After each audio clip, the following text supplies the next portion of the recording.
સૌભાગ્યના કેટલા ઊંચા ભાવો છે કે તારું સૌભાગ્ય આ ધરતી આ પૃથ્વી જ્યાં સુધી શેષ નાગના મસ્તક ઉપર ટકી છે ત્યાં સુધી તારું સૌભાગ્ય પણ ટકી. ક્યાં એ આપણી સંસ્કૃતિની પરંપરાની ભાવનાઓ અને ક્યાં આજનું ભણતર તુંડ મિજાજી એ સૌભાગ્યની વાતને તો એક બાજુએ જ મૂકી દે. માત્ર ગુસ્સો ને મિજાજ ને અહંકાર. આદમી ભણેલી પોતાની જાતને ભણેલી ગણાવતી પ્રજા, તુંડ સ્વભાવ, અહંકાર. સૌભાગ્યની વાત જ ક્યારે?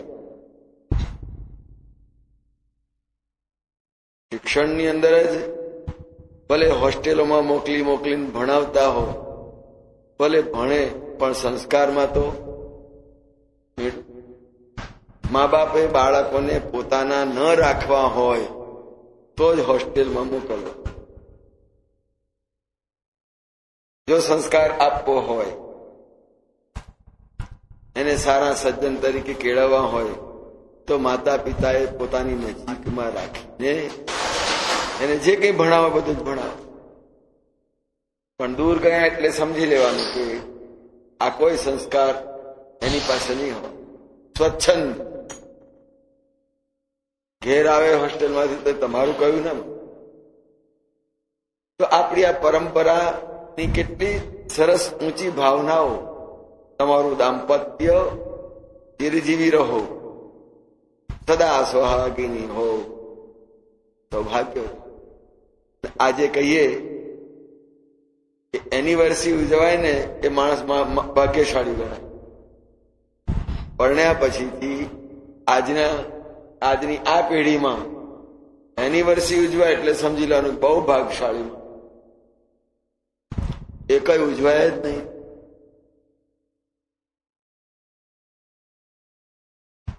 કેમ? તુંડ મિજાજ, અહંકાર, ભણતરનો અહંકાર. એ ભણતરને શું હળગાવવાનું? જો જીવન જ હળગાવી મૂકતો હોય તો ક્યાં આટલી સરસ તુલસીદાસજીની કલમ જુઓ. આપણી વૈદિક પરંપરામાં જે આશીર્વાદ અપાય દાંપત્યને, ગૃહસ્થાશ્રમની દીક્ષા કહી અને બેવના આયુષ્યને માટે એમને આશીર્વાદ આપ્યા. સદા સોહાગી. તારા પતિનું આયુષ્ય ખૂબ દીર્ઘાયુષ્ય બને અને તું પણ દીર્ઘાયુષ્ય બને. સદા સોહાગી હો. અને તે કોણ આશીર્વાદ કોણ આપે છે?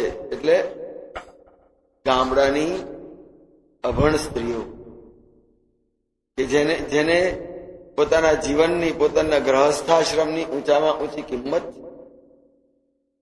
અહીંયા આગળ સદભાવ વ્યક્ત કરી રહ્યા છે. સદા સ્વહાગ. બસ આવું રૂપ, આવી યુવાની, અને જંગલમાં જઈ રહ્યા છે, વનવાસની અંદર જઈ રહ્યા છે.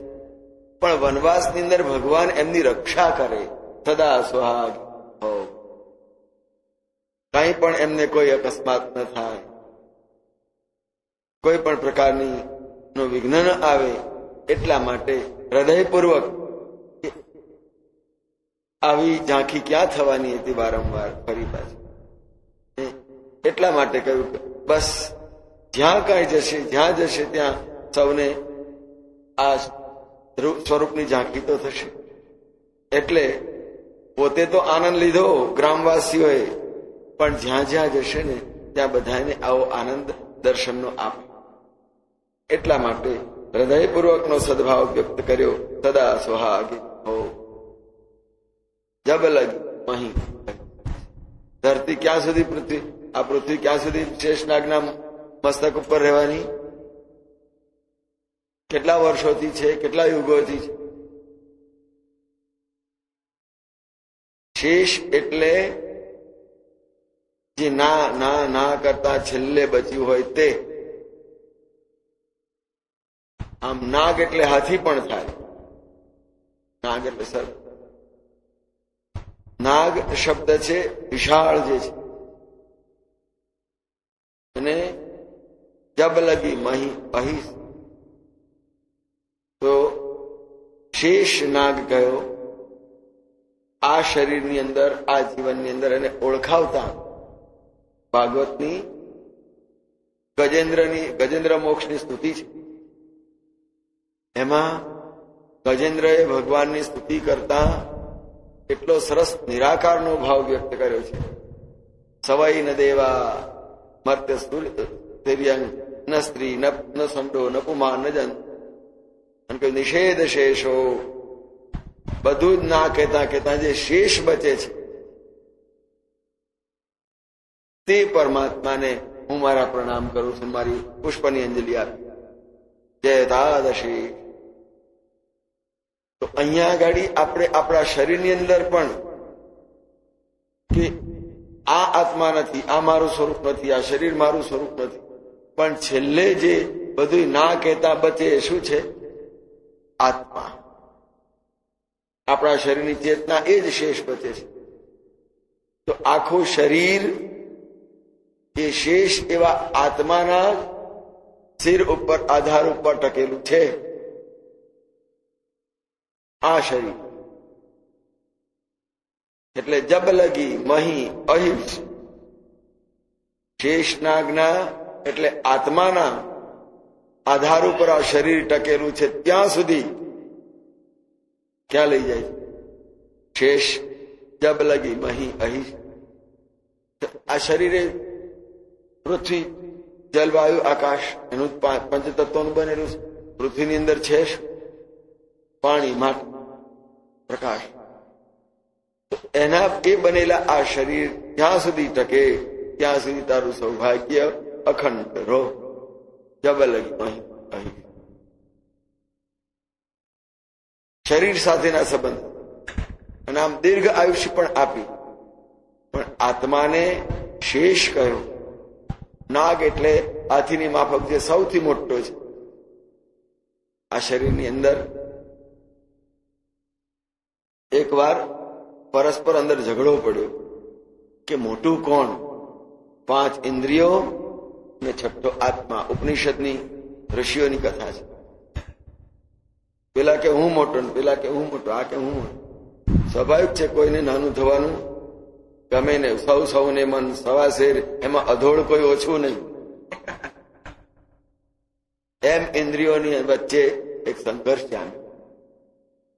બ્રહ્માજી પાસે ગયા કે ચાલો એમની પાસે ન્યાય કરાવીએ. 5 ઇન્દ્રિયોનો છઠ્ઠો આત્મા, એમાં મોટું કોણ?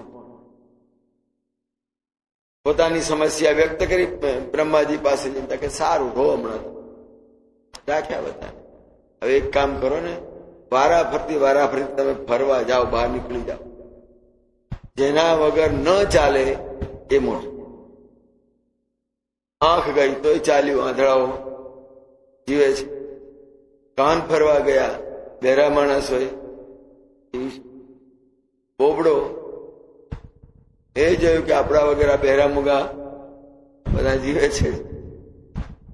આમ બધી ઇન્દ્રિયો જઈને આવી. પછી બ્રહ્માજીએ આત્મચેતનાને ઈશારો કર્યો, તારે છોડવાનું નથી ઘર, પણ એક પગ બહાર મૂકજે અને એક પગ અંદર રહેવા દે.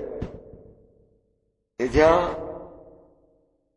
ગુપ્ત સૂચના પ્રમાણે બ્રહ્માજીની આત્મા એક પગ જ્યાં બહાર મૂક્યો ને, ત્યાં પેલી 5 ઇન્દ્રિયો ખેંચાઈ. ના ના ના ના, બસ બસ બસ બસ, તમે જ મોટા, અમે તમારા. આમ એ ઝઘડો શાંત. આત્મા સૌથી શ્રેષ્ઠ છે.